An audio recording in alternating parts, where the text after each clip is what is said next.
దారుణంగా దాడి చేయడం జరిగింది. అతని కుటుంబ సభ్యులు కలిసి 9 మంది వివస్రణ చేసి అసలు నిజంగా మనం ప్రజాస్వామ్యంలో ఉన్నామా లేదా అర్థం కాని పరిస్థితిలో దాడి చేయడం జరిగింది. ఎంత దారుణమైన సంఘటన జరిగినందుకు ఆ కుటుంబానికి పరామర్శ చేయడానికి జగన్మోహన్ రెడ్డి గారి ఆదేశానుసారం మేమందరం కూడా ఈ రోజు వచ్చి ఆ మహిళను కలిసాము. జరిగిన సంఘటన అంతా తెలుసుకున్నాము. ఆ మహిళకి ధైర్యం చెప్పడం జరిగింది. అలాగే మీకు అండగా జగన్మోహన్ రెడ్డి గారు అలాగే మా పార్టీ మా మహిళలందరం కూడా ఉంటాము. ఏది సహాయ సహకారాలు కావాలన్నా చెప్పడం జరిగింది. అలాగే ఎటువంటి న్యాయ సహాయం కావాలన్నా కూడా మా పార్టీ తరఫున అందిస్తామని కూడా తెలియజేయడం జరిగింది. నిజంగా జంగిల్ రాజ్ పాలన అంటే ఎలా ఉంటుందో అలాంటి పాలన సాగుతూ ఉంది. తెలుగుదేశం పార్టీ నాయకులు కార్యకర్తలు ఏ విధంగా మహిళల జీవితాలతో ఆడుకుంటున్నారు, మహిళల మీద దాడులు చేస్తూ ఉన్నారు అనే దానికి మరొక ఉదాహరణగా ఈ రోజు నిలిచింది. ఎందుకు జంగిల్ రాజ్ పాలన అంటూ ఉన్నానంటే ఈ రోజు తీసుకుంటే ఈ సంఘటన చేసింది, ఈ ఘటన చేసింది ఎవరు? తెలుగుదేశం పార్టీ కార్యకర్త. అలాగే ఈ సంఘటన జరిగాక సెటిల్మెంట్ కి ప్రయత్నించింది తెలుగుదేశం పార్టీ ఎమ్మెల్యే అయిన గల్లా మాధవి గారు. నిజంగా ఒక మహిళ ఉండి ఆమె సెటిల్మెంట్ కి ప్రయత్నించడం సిగ్గుచేటు. ఆ సిఐ అన్నారు ఏంటి, ఈ ఎమ్మెల్యే ఆదేశానుసారం మేము యాక్షన్ తీసుకున్నామని. ఈ ఎమ్మెల్యే అంటారు పోలీసుల అలసత్వం వల్ల లేట్ అయింది అని చెప్పేసి. అంటే పోలీసులు అక్కడ మహిళలు కూడా అడుగుతూ ఉన్నారు, మేము కూడా అడుగుతూ ఉన్నాం, ఎమ్మెల్యే చెప్తే గానీ యాక్షన్ తీసుకోరా పోలీసులు? అంటే సామాన్య మానవులు సామాన్య ప్రజలు మాకు కష్టం వచ్చింది లేదా ఒక వ్యక్తి ఈ విధంగా దాడి చేశాడు యాక్షన్ తీసుకోండి అంటే పోలీసులు తీసుకోరా? ఎమ్మెల్యేలు చెప్తేనా తీసుకుంటారా?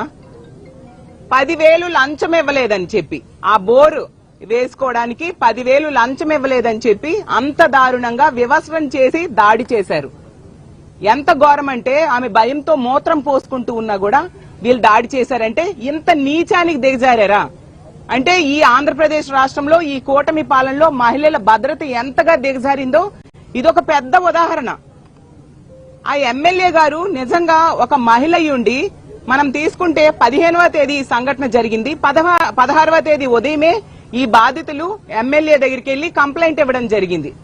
ఎందుకు 17వ తేదీ సాయంత్రం వరకు ఆ వ్యక్తిని అరెస్ట్ చేయలేదు అంటే సెటిల్మెంట్ కి ప్రయత్నించారు. నిజంగా చేయలేదు అంటే మీ ఆఫీస్ లో ఉన్న సీసీటీవీ ఫుటేజ్ బయట పెట్టండి, మీరు చేశారో లేదో ప్రజలకు తెలిసిపోతుంది. మళ్ళీ ఆవిడ ఎంత కవర్ చేసుకుంటూ ఉన్నారంటే ఆమె కార్యకర్తకి ఆ హిజ్రా చేశాడు, ఈమె కాదు, ఇతను కాదు, ఆమె మీద దాడి చేయలేదని కవర్ చేసుకుంటూ ఆవిడ స్టేట్మెంట్స్ ఇస్తూ ఉన్నారు. అయినా ఆవిడ ఎంతగా అధికారాన్ని చేతిలో తీసుకునే వ్యక్తో మీకు ఒకటే ఉదాహరణ గతంలో చూసాం. ఇదే గుంటూరులో అంబటి రాంబాబు గారి ఇంటి మీద ఏ విధంగా ఈ ఎమ్మెల్యే తన భర్త అనుచరులతో కలిపి వెళ్లి దాడి చేశారు. ఏమైనా యాక్షన్ వాళ్ళ మీద పోలీసులు తీసుకున్నారా? ప్రభుత్వం తీసుకుందా? అధికార దురహంకారం.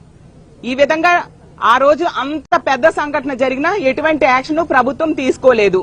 కాబట్టి ఈ గుంటూరులో గాని రాష్ట్రంలో గాని ఏ మహిళ మీద ఏ దాడి చేసినా ఎవరి మీద ఏ దాడి చేసినా ప్రభుత్వం చట్టం చర్యలు తీసుకోదు ఈ కూటమి పాలనలో అని బరి తెగించి ఈ రోజు టీడీపీ కార్యకర్తలు ఈ విధంగా వ్యవహరిస్తూ ఉండే పరిస్థితి చూస్తూ ఉన్నాం. ఏమంటే సీఐని సస్పెండ్ చేశామని చెప్తున్నారు, కానీ సీఐకి డైరెక్షన్స్ ఇచ్చింది ఆగమని చెప్పింది ఎమ్మెల్యే కదా. సస్పెండ్ చేయాల్సింది ఎమ్మెల్యేకి. నిజంగా చంద్రబాబు నాయుడు గారికి చిత్తశుద్ధి ఉంటే సస్పెండ్ చేయాల్సింది ఎమ్మెల్యేకి. ఆవిడ మీద యాక్షన్ తీసుకోవాలి. అలాగే రాజకీయం చేస్తున్నారని ఎమ్మెల్యే మాట్లాడుతూ ఉన్నారు. నిజం చెప్పాలంటే ఆ కార్యకర్త వాళ్ళ తెలుగుదేశం పార్టీ కార్యకర్త కాబట్టే కదా సస్పెండ్ చేశారు పార్టీ నుంచి. మరి వాళ్ళ పార్టీ కాబట్టి ప్రతిపక్షాలైనా ప్రజలైనా ప్రశ్నిస్తూ ఉన్నారు, దానికి సమాధానం చెప్పాలి.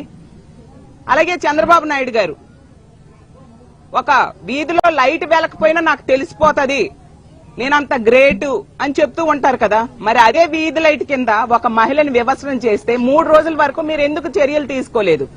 ఆ వీడియోలు వైరల్ అయ్యాక సాక్షి మీడియా బయటకు తీసుకొచ్చాక ఆ తర్వాత మీరు ట్వీట్లు చేశారు తూతూ మంత్రంగా, ఎందుకంటే అన్ని సాక్ష్యాలు బయటకు వచ్చేసాయి కాబట్టి. ఇంకో విషయం, హోంమంత్రి గారు ఒక మహిళా హోంమంత్రి, ఒక మహిళ ఉండి ఇంత పెద్ద సంఘటన జరిగింది, ఈ రోజుకి 4-5 రోజులు గడిచింది. ఆవిడ ఎక్కడ దాక్కున్నారు హోంమంత్రి అనిత గారు అని నేను అడుగుతూ ఉన్నాను. అంటే ఎటువంటి స్పందన ఆవిడ నుంచి లేకపోవడానికి కారణం ఒకటే ఏంటంటే, చేసిన వ్యక్తి తెలుగుదేశం పార్టీ కార్యకర్త, తెలుగుదేశం పార్టీ నాయకుడు. తెలుగుదేశం పార్టీ నాయకుడైతే ఏదైనా కప్పిపుచ్చేస్తారా? సిఐఎల్ ట్రాన్స్ఫర్స్ లోని ఖైదీలకు పేరోల్స్ ఇవ్వడంలో మీరు బిజీగా ఉన్నారా హోంమంత్రి గారు నేను అడుగుతూ ఉన్నాను. మీకెందుకు హోంమంత్రి పదవి ఇచ్చారు? ఒక మహిళల భద్రత, మీరు హోంమంత్రిగా ఉన్న రాష్ట్రంలో, ఒక మహిళ హోంమంత్రిగా ఉన్న రాష్ట్రంలో ఒక మహిళా భద్రత ఎంత దారుణంగా బజారుకి ఈడిస్తే మీరు చూస్తూ ఏం చేస్తున్నారు హోంమంత్రి గారు నేను అడుగుతూ ఉన్నాను. ఈ సంఘటన జరిగాక ఆ మహిళని మేము కలిసాము. ఆవిడ తీవ్రమైన భయాందోళనకు గురయ్యారు, తీవ్రమైన కలత చెంది ఉన్నారు. అసలు ఈ సంఘటన జరగడం వలన మన ఆంధ్రప్రదేశ్ రాష్ట్రం పరువు దేశంలో పోయింది, పరువు పోయింది మన ఆంధ్రప్రదేశ్ రాష్ట్రం పరువు. అలాగే ఈ యావత్తు మహిళా లోకం కూడా తీవ్రమైన క్షోభకు గురయ్యారు. మా తోటి మహిళకి ఇంత దారుణంగా మహిళ అని కూడా చూడకుండా బట్టలు విప్పి దాడి చేశారా, ఇంకేమి రక్షణ అనేసి ఈ రోజు యావత్ మహిళా లోకం కూడా క్షోభకు గురైన పరిస్థితి చూస్తూ ఉన్నాం. ఇంకా మహిళా కమిషన్ చైర్పర్సన్ గారు ఈ ప్రాంతానికి దగ్గరలో ఉన్న వ్యక్తే. మహిళా కమిషన్ ఎక్కడుంది? దగ్గరలోనే ఉంది మహిళా కమిషన్ ఆఫీసు. ఆవిడేమో 18వ తేదీ పరామర్శకు వచ్చారు, చూశాను. ఎవరైనా ఆవిడ వచ్చారంటే మేమందరం ఏమనుకున్నామంటే, ఓహో మహిళా కమిషన్ చైర్పర్సన్ వచ్చారు, అలా తప్పు చేసిన వాళ్ళకి శిక్షించమని గట్టిగా ఎంక్వైరీ చేయమని ఆదేశాలు ఇస్తారేమో అనుకుంటే ఆవిడ ఎంతసేపు కూడా ఆవిడ కాన్సన్ట్రేషన్, వీడియో ఎవరు బయటకు తీశారు, ఎవరు బయటికి రిలీజ్ చేశారు, ఇదే అంటున్నారు. అంటే సాక్ష్యంని కప్పిపుచ్చేట్టుగా చేసేయడమా దాని అర్థం అని నేను అడుగుతూ ఉన్నాను. ఆ వీడియో కనుక బయటికి రాకపోతే ఈ రోజు ఆవిడికి ఎటువంటి న్యాయం కూడా జరిగేది కాదు, ఆ మాత్రం కనీసం కేసు కట్టడం కూడా జరిగేది కాదు. ఆ వీడియో వైరల్ అవడం వల్లనే ఈ మాత్రం కేసు కట్టడం జరిగి అతన్ని అరెస్ట్ చేయడం జరిగింది. అలాగే తీసుకుంటే పోనీ ఎంత అమానవీయ సంఘటన ఎక్కడో ఏదో అడవిలోనో ఎక్కడో మారుమూల ప్రాంతంలో జరిగింది అనుకుంటే పోనీ అనుకోవచ్చు. రాష్ట్రంలో పరిపాలన అంతా జరుగుతూ ఉన్న ఈ గుంటూరులో, ఈ జిల్లాలో ఇలాంటి దుర్మార్గకరమైన సంఘటన జరిగింది.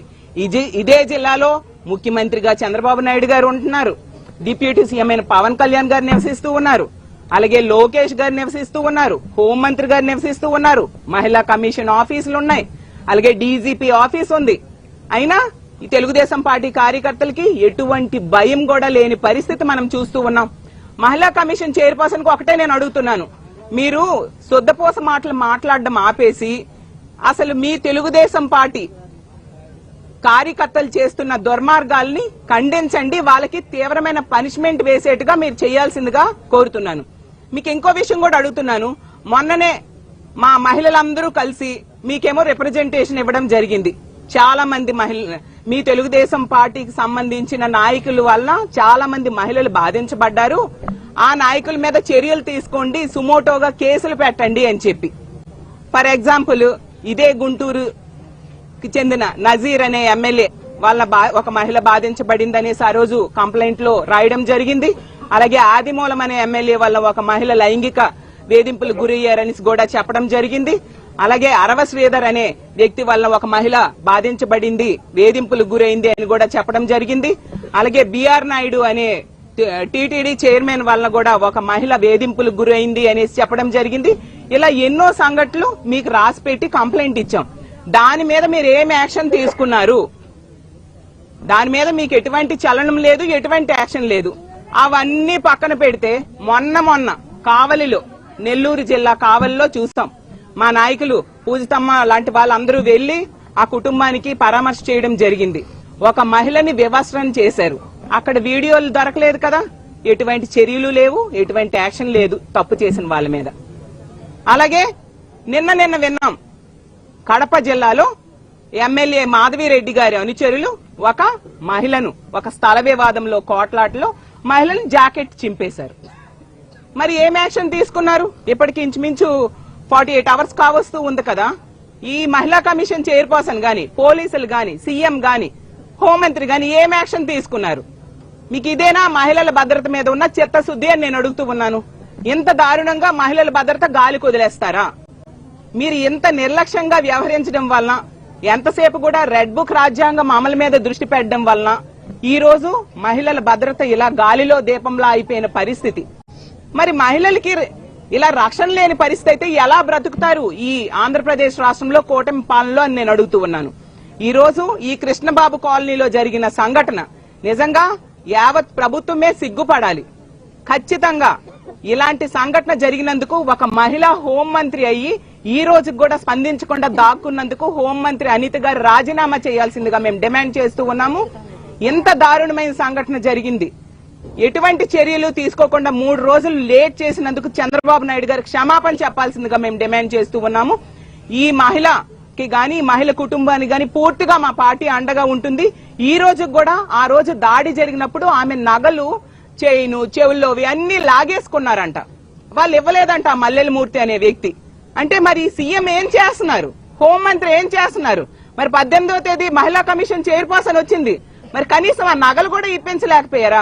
ఎందుకు ఈ ప్రభుత్వం, ఎందుకు ప్రజలు ఎన్నుకున్నారు మిమ్మల్ని అని నేను అడుగుతూ ఉన్నాను. కాబట్టి ఇప్పటికైనా ఆ కుటుంబానికి కావలసిన న్యాయం చేయాలి, ఆ తప్పు చేసిన వాడికి కఠినంగా శిక్షించాలి. అంతవరకు ఆ కుటుంబానికి అండగా మేముంటాము. అలాగే కుటుంబం తరపున మేము పోరాటం చేస్తామని తెలియజేస్తూ ఉన్నాను. అలాగే ఇంకో విషయం ఏంటంటే, ఇలాంటి సంఘటనలు వరుసగా జరుగుతూ ఉన్నాయి. మహిళల మీద అఘాయిత్యాలు, అత్యాచారాలు, హత్యలు.